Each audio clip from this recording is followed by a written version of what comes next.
Welcome to Folklorista's Corner, the ultimate place for folkloristas to grow confidence, become better dancers, and where we talk about everything folklorico.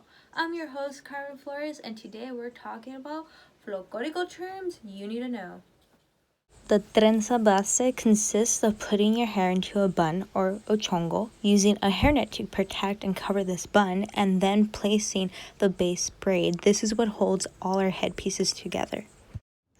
Each tocado is designed with its own characteristics that represents the state we are performing. The placement also represents the relationship status of the female. If it is placed on the left, she is married, and if it's placed on the right, she is single. Toca are objects that cover the head, so like a sombrero. Tocara are stuff that decorates the face, so it could be a mask. And a tronco are things that are accessories that you put on your neck, on your upper body, which could also be a rebozo, pelecate, etc. Aretes, these are by far my favorite thing about Folklorico because there's just so many styles. There's so many different ways of making them. Some of these could be crochet, they could be different colors, silver, hoops, really depending on the region itself. This one's a filigrana, beautiful, all gold, silver, beautiful material. I just can't stop staring at it. There's so many different designs. Possibilities are endless depending on what your instructor wants. Zapatos. Although there are different kinds of folklorico shoes, these are the best for practice because it allows for your ankles to execute the steps easily. Different zapatos are required for different regions, but for practice, these are the best. Zapateado is the most common type of footwork in Folklorico. A lot of regions tend to use the steps that are stomps or like a golpe, heel, talón, and the toes, so like punteando.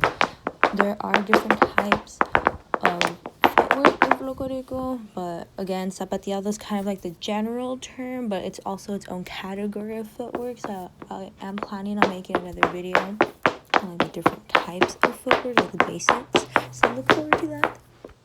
Tecnica RaZa is basically technique, Folklorico technique, and I think this is very vital and we should all incorporate it into our practice. So it really helps making footwork, steps, coordinating your upper and lower body. It really helps improve that and to make you a better dancer.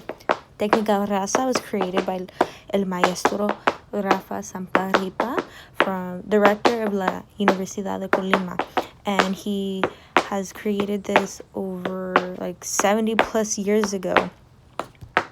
Regions are what we refer to each state in Mexico that we are currently performing. Each region has its own set of costumes, music, steps, etc. Faldeo is skirt work. So each region has their own set of skirt work on different levels. There's many different styles of skirt work, whether it's more traditional or stylized. This requires its own video within itself because there's just way too many types of skirt work to cover here. Okay, I want to start the conversation of all these different types of groups that we have and whether it's traditional or stylized and how to identify them. If I'm wrong or if you want to add more, let me know in the comments. But let's start off with danza. So danza is more indigenous, pre-Hispanic dances and rituals, and they tend to have more of a religious tie to them. So these are a lot of the ceremonial dances, mostly seen in Mexico with the little pueblos there, the people, the communities, just celebrating saints through dance and religious holidays, again, through dance. Okay, so our ballet folklorico groups and our Mexican folk groups. So ballet folklorico draws more from traditional forms only as inspiration for creative interpretation. So again, these groups could also be kind of traditional, but they tend to practice more modern types of elements. Mexican folk is more of a stylized folklorico. What I've noticed from both of these groups is that they tend to focus more on technique and training more well-balanced dance. And our last category of a type of folklorico group would be our grupos. So grupos would be hardcore, traditionalist, I haven't really noticed any other types of traditional groups besides the grupos, so I'm not too familiar with this, but they tend to just do traditional costumes, attire, traditional steps, etc. The most raw, closest thing to traditional a grupo would consist of. Alright, folkloristas, I hope those terms that you should know really help you out. Or if you want to add more to the discussion, please comment down below so we can keep it going on. Or if you feel you disagree on some of the things that I mentioned, or if I should have mentioned other things, again, let me know. Maybe I'll update this video or make a part 2 of it.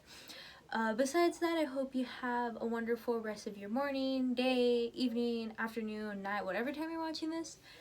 And bye.